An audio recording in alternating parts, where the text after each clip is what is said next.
Hello, friends, and welcome back to another episode of Mark My Brain.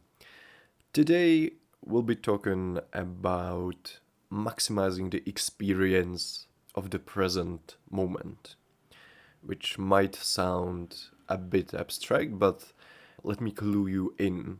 Let me tell you why I've decided to discuss this topic.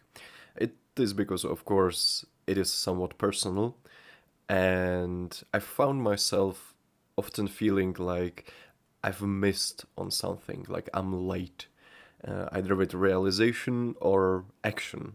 Like I'm always a bit behind, or like I should have appreciated something more in the moment it was happening.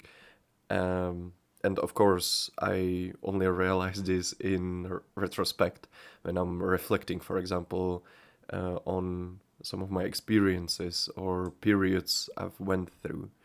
And at times, it can feel really hopeless because you feel like you are always arriving late for existence or something along those lines. And of course, I think it will probably always be the case to some degree. Mm, you know, the quote, you don't know what you've got until it's gone, appears to be completely true. And it is probably something we can't completely get rid of. However, I've also realized that the only real way to combat these feelings and trying to replace them with something more positive is by trying to maximize your experience in the present moment, which I feel would include things like appreciation, gratitude, trying to live through each moment fully, etc. Things that will bring me back to reality right here, right now, things that will ground me, sort of.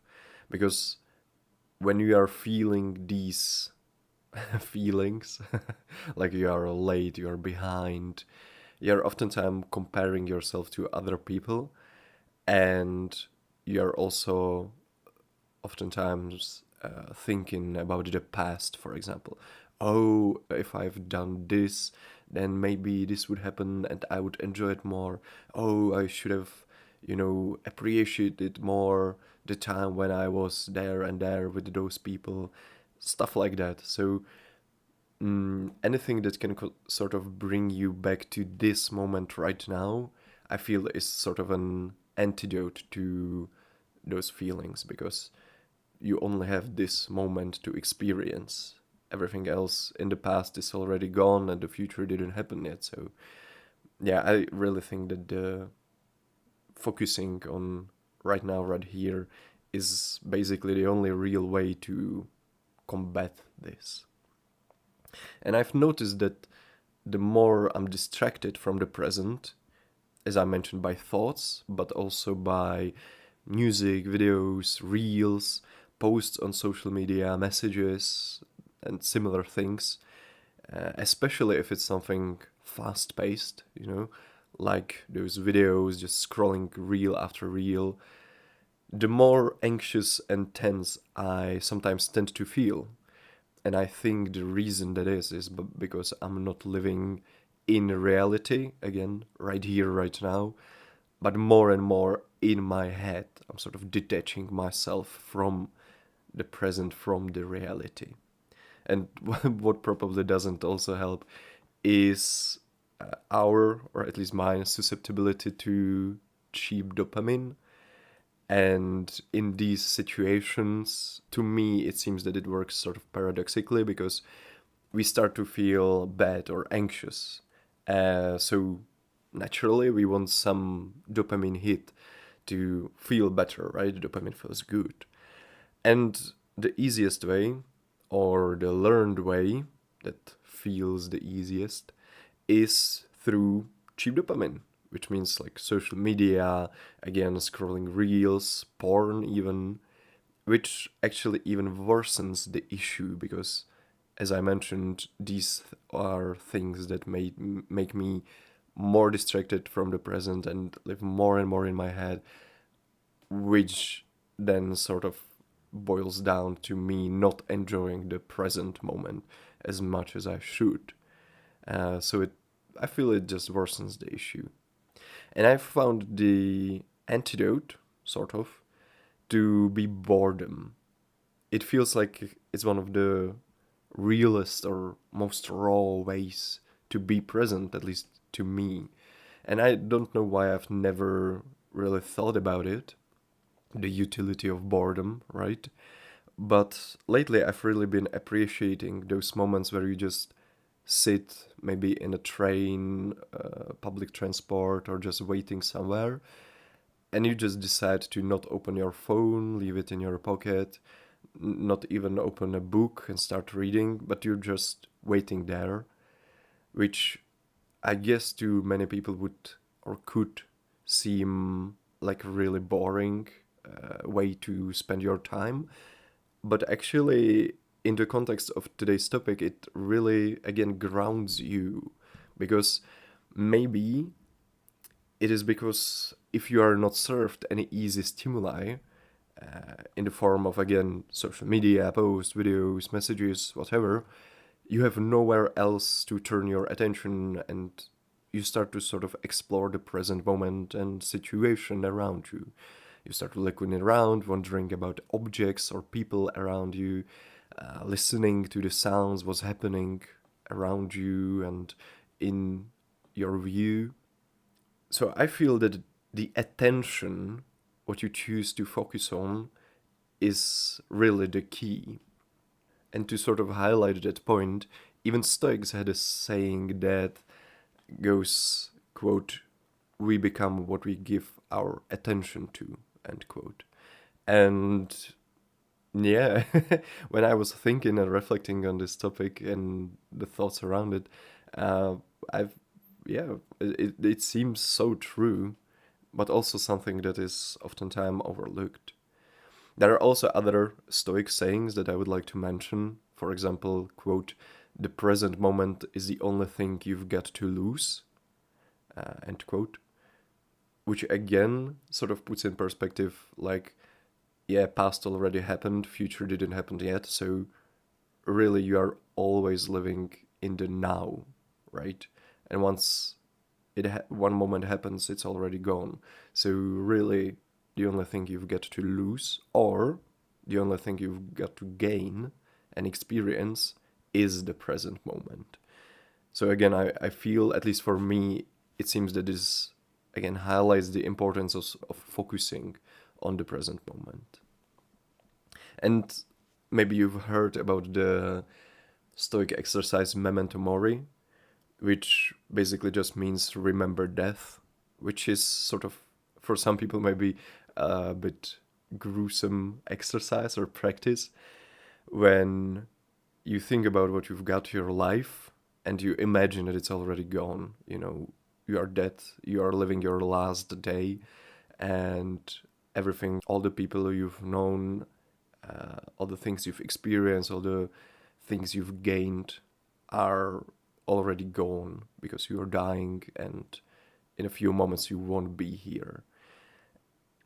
And the goal of this exercise is to then refocus again on your life right now and live the rest of your life to the fullest, to experience it to the fullest, to live it in a way that when you really will be on your deathbed, you will be able to look back and be proud of what you've went through and how you've experienced things, right? That you didn't waste any time and stuff like that. So maybe that can be something that you can try, or we can try, to sort of again appreciate the present moment more, right? Okay, so I feel like right now I've talked a lot about why is it important to focus on the present moment and some of the disadvantages or cons of detaching yourself from the present moment. But alright, I'm someone who feels the way oftentimes, like I'm behind, I'm not living to the fullest, I'm not appreciating every moment to the fullest. How can I change this, right? And I think that the change must come in the form of building a habit.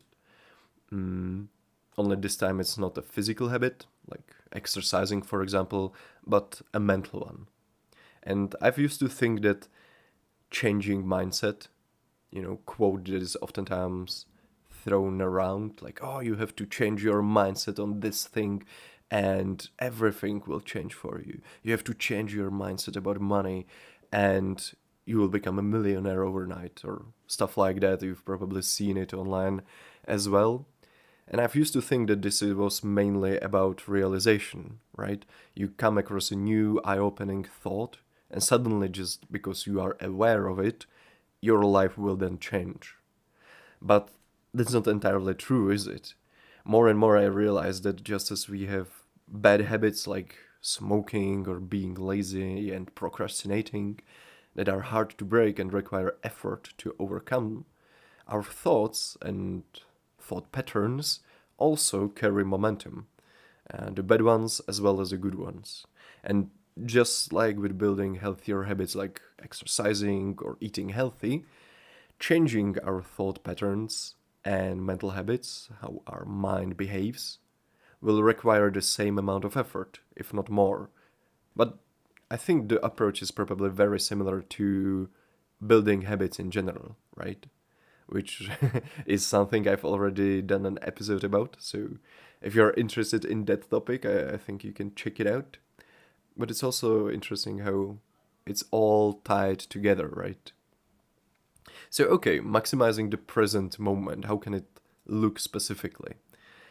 Some things I would probably focus on and will try to focus on moving forward are being in control of my attention, noticing my impulses, what can easily hijack my attention away, which typically will be my mobile phone, the reels, the post messages, again, all that stuff, and consciously choosing what I want to focus on.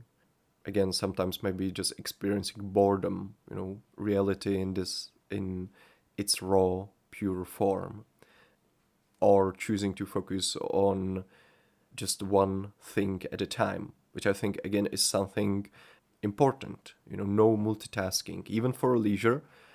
How many of you, for example, started watching a video or a movie, and after a few moments you just grabbed your phone and started again scrolling social media or looking through your messages.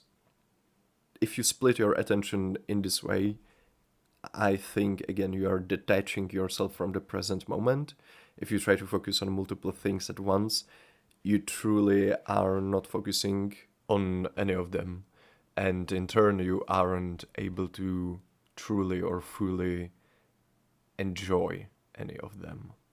So I wouldn't do that. I would be careful about multitasking and rather choose just focusing on one thing at a time. I think that can help a lot.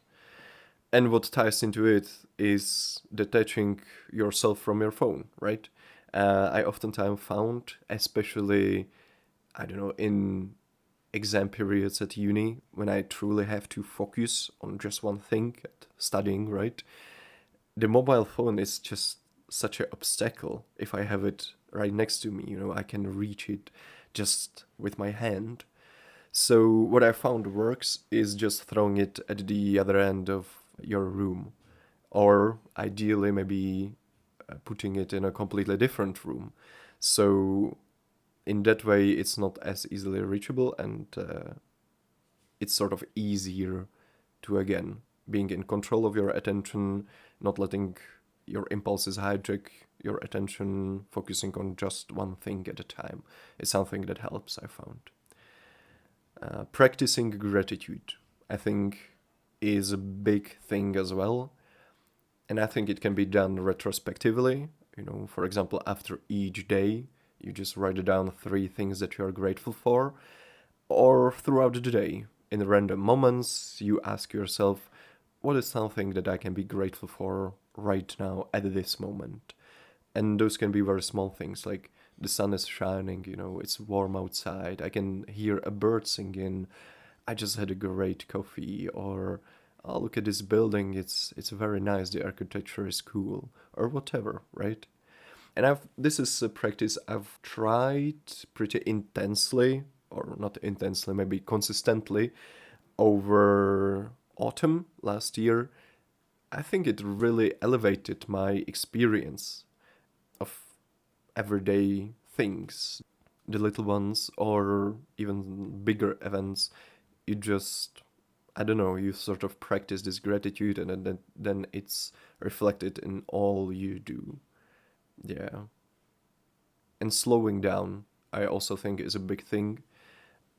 Maybe it's again tied to our tendency to multitask, do multiple things at once, and everything needs to be fast, right? Our attention span is usually short, with again being bombarded with the short format videos and posts like TikTok and Instagram Reels. We need to do everything quickly so we can move to the next thing. And something to counteract that, because it is again something I think that detaches you and distracts you from the present moment. You're always thinking, oh, what is the next thing I have to do, and this, and your attention is split into multiple things, and you're just not appreciating the present moment at all at times. And yeah, just slowing down, again, taking one thing after another, not rushing through it, focusing on the details of what you do, is something that I found personally that can, again, help sort of be grounded, be in the moment. And another thing that really keeps you grounded, or at least it works like that for me, is practicing some physical movement, a sport, workouts of any kind, or manual work. You know, I feel like the physicality of such activities is something that can easily grab your full attention. Oftentimes, you sort of have to focus on that activity. For example, if you are lifting heavy in the gym, you sort of have to be focused on that completely. Otherwise, you could injure yourself, right? So I think that it is easy for such activities to grab your full attention, which again practices all the other principles, focusing on one thing at a time, taking it slowly, not rushing through it, those sort of things.